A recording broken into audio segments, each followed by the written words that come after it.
My Father loves me. Suatu penggambaran yang bagus sekali, very nice message. Bapakku atau Bapa kita, our Heavenly Father, really loves us. He loves me, He loves you, He loves us. Terima kasih banyak, luar biasa itu penggambaran yang sangat indah yang sudah disampaikan oleh adik Araya. And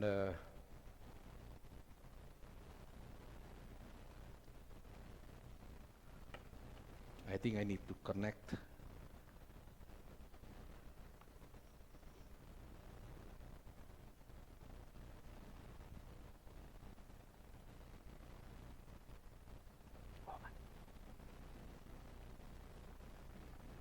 Kita bersabar dulu ya, karena mau dihubungkan dengan peralatan dari multimedia, then we can see the message on the screen.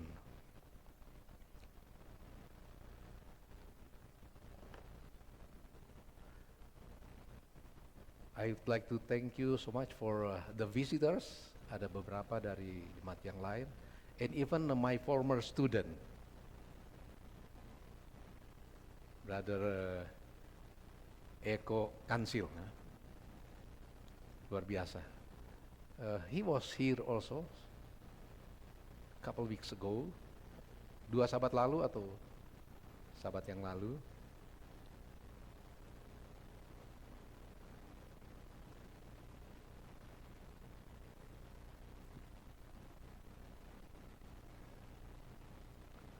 And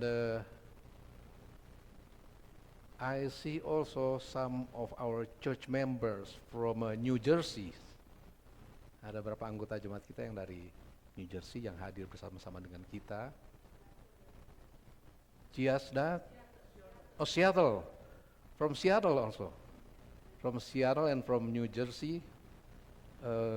Brother Wavo, would you please to stand, dan yang lain-lain juga. Oke. Brother Wavo, ini juga the son of Brother Wavo. Thank you so much. Ada lagi yang lain? Ya. Oh, ya, Mrs. Gerungan ya, Mrs. Gerungan. Ya, dengan anak-anak juga ada. Oh, thank you so much. Saya sangat termotivasi dengan kehadiran kita punya saudara-saudara dari jemaat yang lain. Thank you so much. And here am I, send me. Apakah saudara-saudara ingat kalimat ini berasal dari siapa? Here am I, send me. Who said this?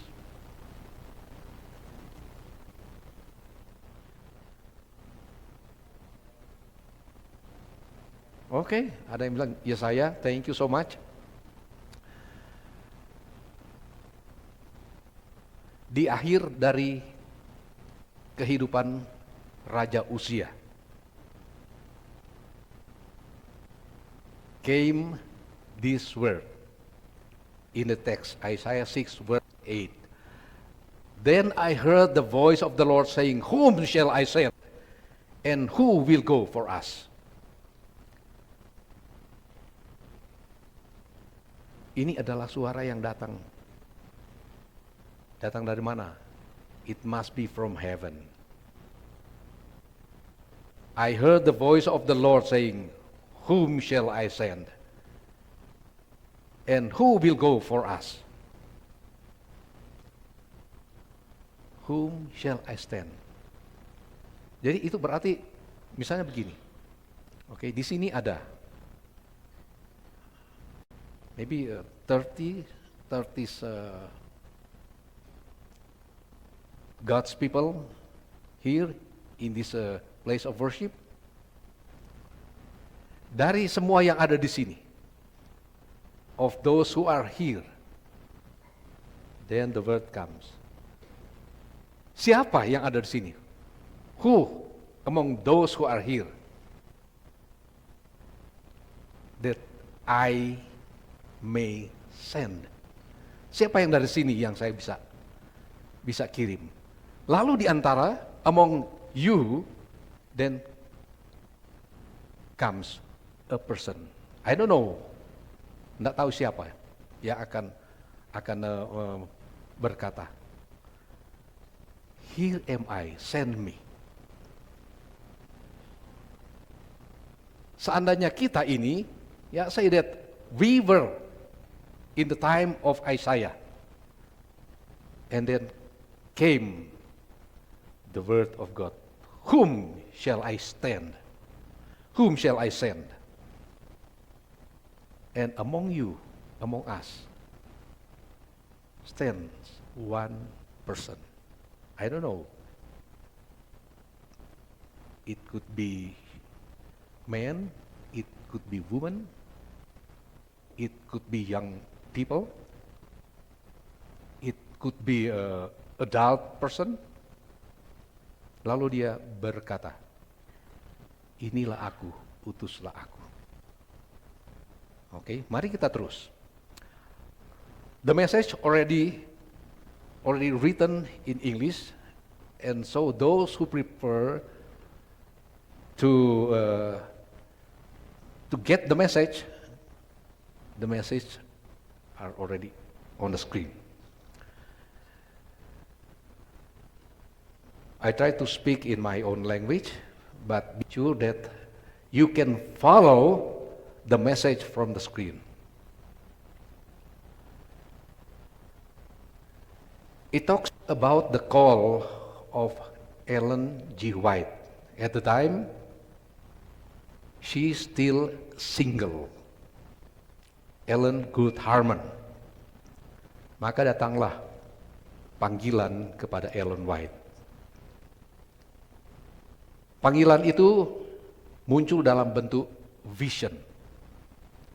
Dan verse vision yang dilihat oleh Ellen White, the travel of the Advent people, of God's people, to the city of God. Jadi itu adalah perjalanan dari orang-orang Advent ke kota Allah. Dan di tahun 1844 kita belum mengenal gereja Masehi Advent hari ke-7. Advent waktu itu adalah dikenal dengan the Adventist movement. No, not yet Seventh-day Adventist Church at the time, because Seventh-day Adventist Church was formally established in 1863. Jadi itu gereja Masehi Advent hari ke-7 baru resmi dibentuk pada tahun 1863 secara organisasi.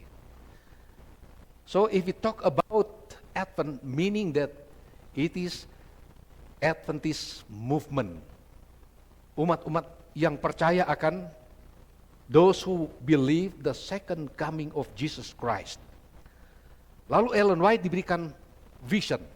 He was given by God a vision.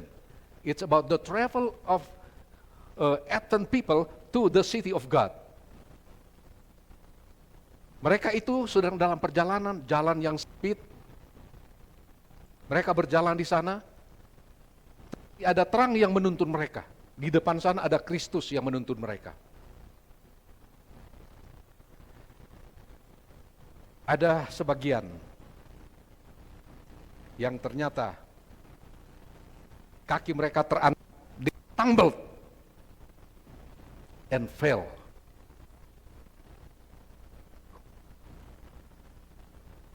Ini adalah sebuah gambaran bahwa ada umat-umat Tuhan yang dalam perjalanan menuju ke surga. Mereka terantuk kaki. Mereka menyerah. They give up while traveling to the city of God. And they fell down. Jatuh di kegelapan dunia ini. Some grew weary, some denied the light behind them. They stumbled and fell off down into dark and wicked world below. Sayang ya, dalam perjalanan mereka terantuk dan jatuh. Mengapa mereka putuskan pandangan ke depan di mana ada Kristus membimbing mereka? Saudara-saudara, perjalanan the travel of God's people before it was given to Ellen G. White. Ada dua orang yang pengikut aliran Miller yang dipanggil. Ada yang ingat dua orang ini? Sebelum before Ellen G. White was called to the ministry. Yang pertama adalah William Foy. Yang kedua adalah Hazen Foss. I will not talk about William Foy. Today I will focus on Hazen Foss. Ada cerita yang lain tentang William Foy. Mungkin waktu yang lain kita bisa cerita tentang William Foy dan panggilan kepadanya, apa yang diperlihatkan oleh Allah dalam penglihatan, dalam khayal kepada William Foy. And today I would talk about Hazen Foss, the call to this man. Before Ellen Harmon was called to the ministry, Hazen Foss adalah seorang yang sangat percaya akan ajaran yang diajarkan oleh William Miller. Dan dia yakin Yesus akan datang. Jesus would come in this world pada tanggal 22 Oktober 1844. Tetapi dia kecewa oleh karena he felt that he was deceived by the doctrine of the coming of the Lord at the time. Lalu dia diberikan penglihatan. Penglihatan itu adalah diberikan kira-kira di awal September atau akhir Oktober 1844. Hanya 2 bulan. Exactly just 2 months after the great disappointment. Then the vision given to Ellen White, but before Ellen White was given this vision, itu diberikan kepada seorang yang namanya Hazen Foss. Diberikan di awal September atau Oktober, Oktober, maksudnya sebelum kekecewaan itu. Dia melihat akan perjalanan umat Tuhan,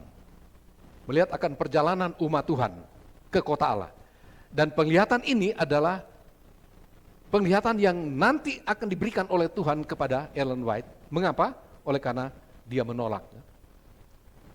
Jadi saya ulangi, saya perlu ralat bahwa ini diberikan kira-kira di awal Oktober atau di akhir dari akhir September atau di awal Oktober 1844. Dan dia dimintakan oleh Tuhan untuk menceritakan akan penglihatan ini kepada orang-orang. He was asked to relay the vision. Tapi dia diberikan amarannya ialah begini. Jika dia mau sampaikan ini penglihatan ini, maka apa yang terjadi? Dia akan menghadapi temptation. Bukan cuma temptation, dia akan menghadapi akan persecution, penganiayaan. Dan itu sebabnya he refused to tell the vision. He refused to relate the vision. Dia tolak. Penglihatan yang pertama diberikan at the end of September or early October 1844 tentang perjalanan umat Allah ke kota Allah. Dan dia menceritakan akan penglihatan ini. Lalu akibatnya, resikonya kalau kasih cerita ini, dia akan mengalami akan penganiayaan. Lalu diberikan the second vision.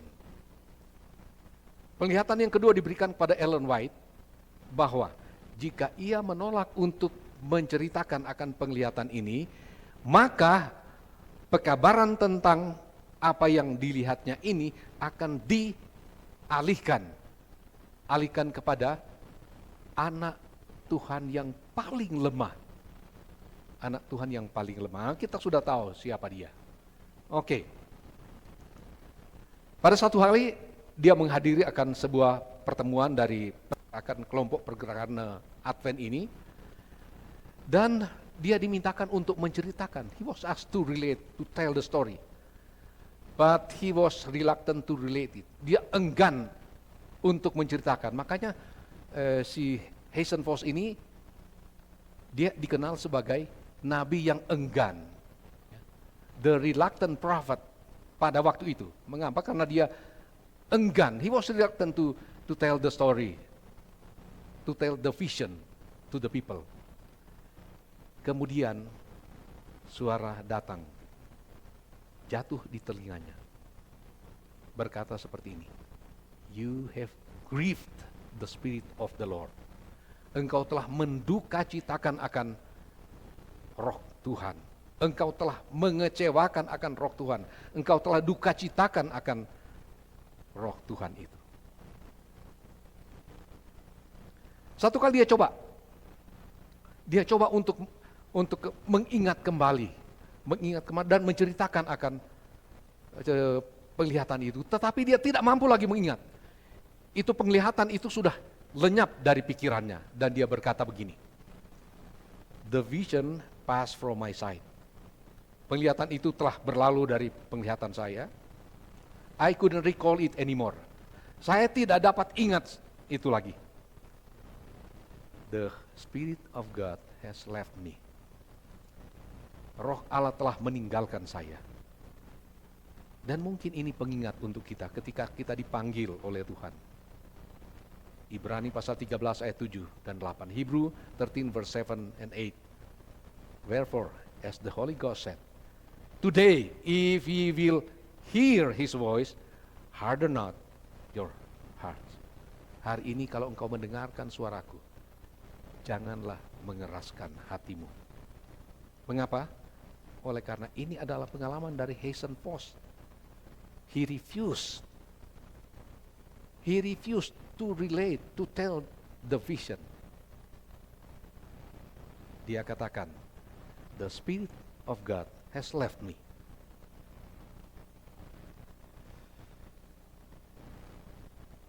Ellen White satu kali menceritakan akan penglihatan, yang penglihatan itu sebenarnya diberikan kepada Hazen Foss, tapi dia tolak, lalu diberikan kepada anak Tuhan yang paling lemah ini. Dia menceritakan akan cerita itu, lalu Hazen Foss sedang dengar dari luar. Dia tidak berani masuk di dalam, dia cuma dengar cerita yang diceritakan oleh Ellen White tentang penglihatan yang diperlihatkan sebenarnya kepada dia. Satu kali Ellen White berkunjung ke rumah dari Ellen White. Hazen Foss berkunjung ke rumah dari Ellen White. Lalu dia bilang begini, "Ellen, itu penglihatan yang diberikan kepadamu adalah juga diberikan kepada saya. Tetapi saya menolak. Saya menolak untuk menceritakan. Saya sebenarnya ada tadi malam waktu Anda menceritakan itu kepada kelompok umat Advent di dalam rumah itu, saya ada. Saya dengar apa yang Anda ceritakan kepada orang-orang. Dan I do believe, saya begitu yakin bahwa penglihatan itu yang diberikan kepada saya, yang Anda sedang berikan itu diberikan kepada saya.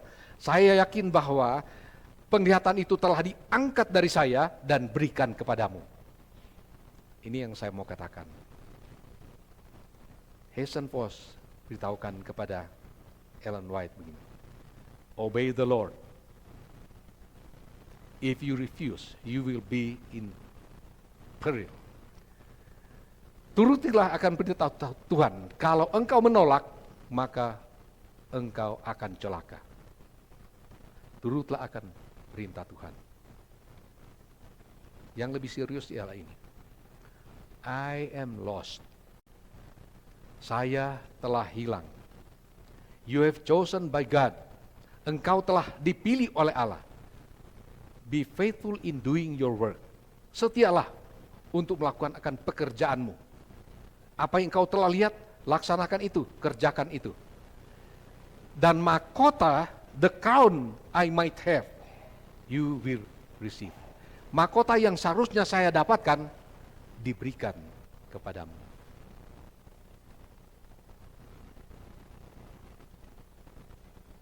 Mari kita lihat kembali Yesaya 6 ayat 8. Kemudian aku mendengar suara Tuhan berkata, siapakah yang akan kuutus? Dan siapakah yang mau pergi untuk aku?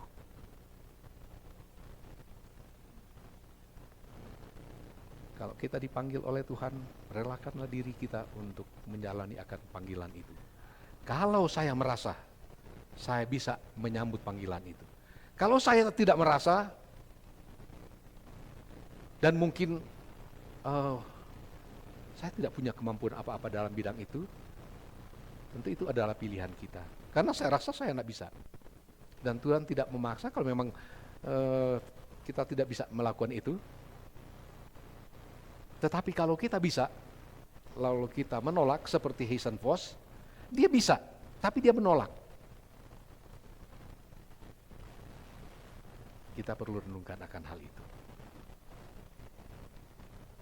Lagu Sion nomor 185 saya suka untuk kita dengarkan bersama-sama. Aku dengar Yesus panggil.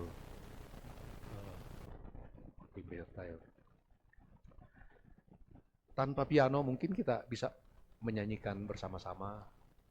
Aku dengar Yesus panggil.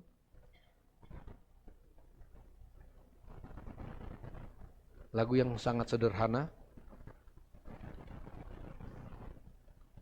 tetapi mengingatkan kita bahwa ketika kita dipanggil oleh Tuhan untuk mengangkat salib, memikul salib, angkat salib lalu ikut Tuhan, maka kita perlu memberikan respons kita. We need to give our response.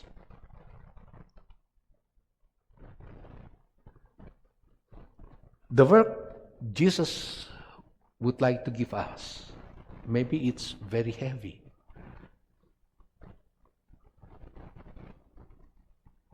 I cannot bear it. It's a kind of cross. Lalu Yesus bilang, angkat salib itu dan ikut aku. Mari kita nyanyikan bersama-sama. Aku dengar Yesus panggil. Aku dengar Yesus panggil. Aku dengar Yesus panggil. Aku dengar Yesus panggil. Angkat salib, ikutlah aku. Yesus jadi pemimpinmu. Jadi pemimpinmu. Yesus jadi pemimpinmu. Yesus jadi pemimpinmu.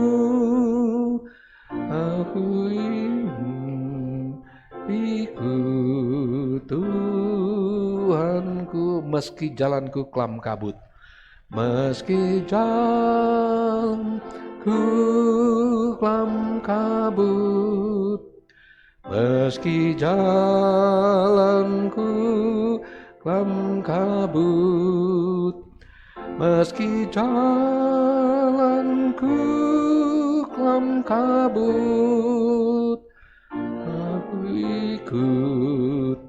ikut Tuhanku. Yesus jadi pemimpinmu. Yesus jadi pemimpinmu. Yesus jadi pemimpinmu. Yesus jadi pemimpinmu. Aku ikut Tuhan. Saudara-saudara, Tuhan berkata, "Whom shall I send? And who will go for us?" Saya mau bersyukur kepada Tuhan oleh karena tadi semua pengurus jemaat telah datang berdiri di depan ini, menyatakan sambutan mereka terhadap "Whom shall I send? And who will go?" Who will go? Who will go? You have responded the call. Saudara-saudara telah menyambut akan panggilan itu. Panggilan untuk memikul salib. Panggilan untuk mengangkat tinggi akan salib Kristus. Panggilan untuk menuntun banyak orang datang kepada Kristus. Panggilan untuk melihat akan kebutuhan orang lain terkait dengan keselamatan mereka. Banyak yang sedang dalam jalan kebinasaan, tetapi mereka masih punya kesempatan. Whom shall I stand? And who will go for us? Kalau menggunakan kata us ini melibatkan akan keilahian. Ada Bapa di sana, ada Yesus di sana, ada Roh Kudus di sana. Allah yang Maha Kuasa. Siapa yang mau pergi untuk menyatakan kebesaran Allah yang Maha Kuasa? Siapa yang mau pergi untuk menyatakan akan Yesus yang telah mati karena untuk selamatkan manusia? Siapa yang mau pergi untuk menyatakan bahwa Roh Kudus yang akan menguduskan kehidupan orang-orang berdosa ketika mengikuti Yesus? Dan kita telah menyambut akan panggilan itu. Roh Kudus bersedia untuk menguatkan kita. Dan untuk itu saya mau undang kembali semua officers jemaat untuk datang ke depan. Oleh karena saya mau berdoa untuk saudara-saudara.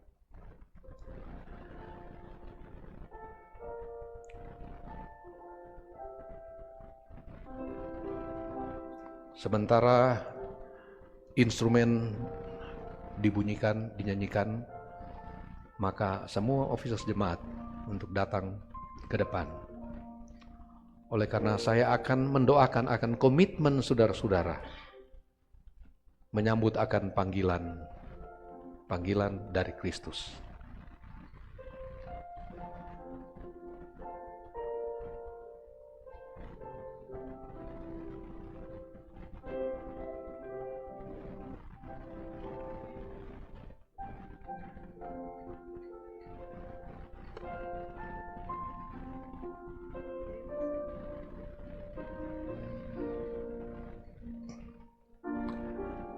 Masih ada yang lain yang sebentar datang? Bolehkah ditampilkan lagu yang sedang didengungkan oleh Berta lewat instrumen? Oleh karena lagu ini adalah lagu penutup untuk kebaktian kita.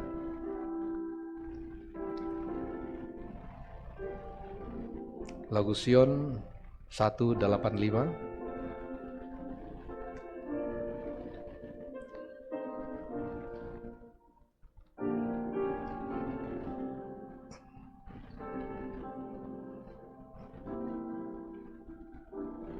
Mari kita nyanyikan bersama-sama, dan saudara-saudara yang sedang duduk, mari kita berdiri semua untuk menyanyikan lagu penutup ini.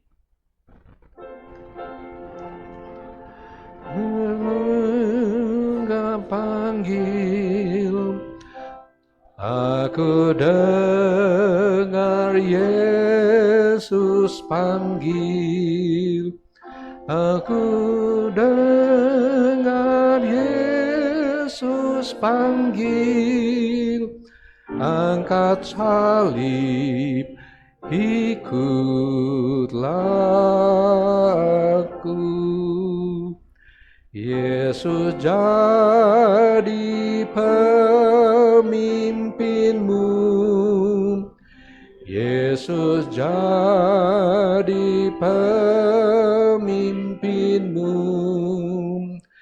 Yesus jadi pemimpinmu, aku ikut Tuhanku. Ayat 2, meski jalanku kelam kabut, meski jalanku kelam kabut, meski jalanku kelam kabut, meski jalanku